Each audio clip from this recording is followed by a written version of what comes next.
welcome you in this operating system series videos. In this video, you learn shortest job first scheduling algorithm. The other name is shortest job next scheduling algorithm. You can search shortest job first scheduling algorithm. You have the text result. Shortest job first scheduling works on the process with the shortest burst time or duration time. In this real-time example, in supermarket billing counter, number of customer waiting for billing. The billing person choose to whom have minimum item first because to avoid the crowd. The same concept, the scheduling algorithm works. Okay. In other word, simply tell the shortest job first scheduling algorithm within 6 point. Point number 1, shortest job first is also known as shortest job next. Point number 2, this is non-primitive, primitive scheduling algorithm. Point number 3, best approach to minimize waiting time. Point number 4, easy to implement in batch system where required CPU time is known in advance. Point number 5, impossible to implement in interactive system where required CPU time is not known. Point number 6, the processor should know in advance how much time process will take. In this first point, tell the name of scheduling algorithm. The second point, tell us this scheduling algorithm under which category. Already you learned the both category in our previous video. Third and fourth point, advantage of this scheduling algorithm. Fifth point, disadvantage of this scheduling algorithm. And sixth point, minimum requirement of this scheduling algorithm. Okay. Now we discuss the sum. That means how to find out the average waiting time and average turnaround time in shortest job scheduling algorithm, where we discuss both category, that is non-primitive and primitive. Okay.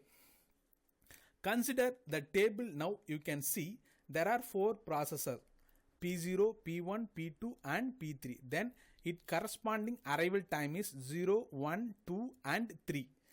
Then its execute or burst time is 5, 3, 8 and 6.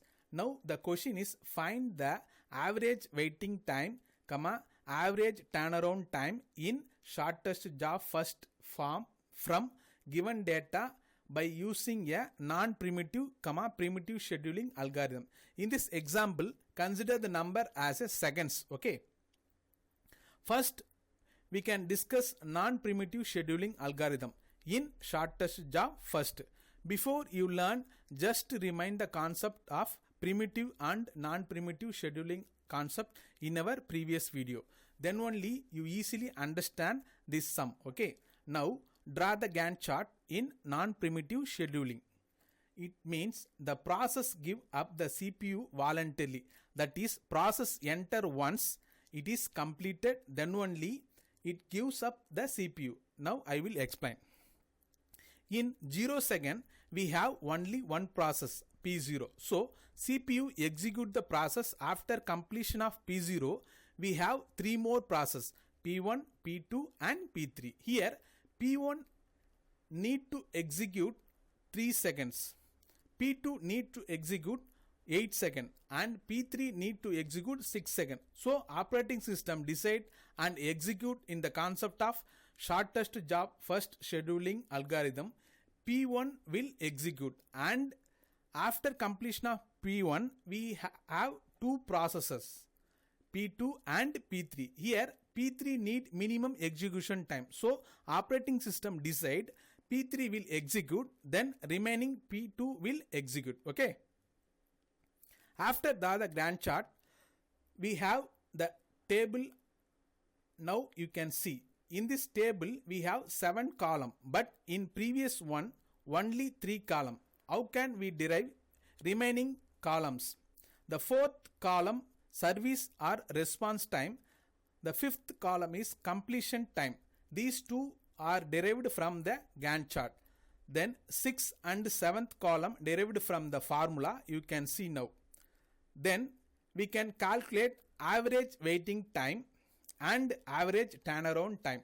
The result of average waiting time, sum of all processes waiting time divided by number of processes, that is 21 divided by 4. The result is 5.25.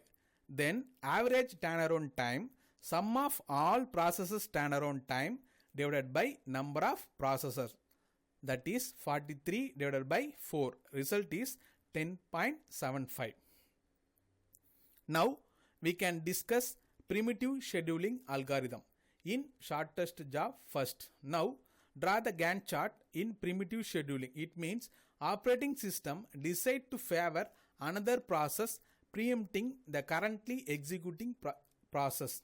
Every clock pulse, operating system check available process in the concept of shortest job first.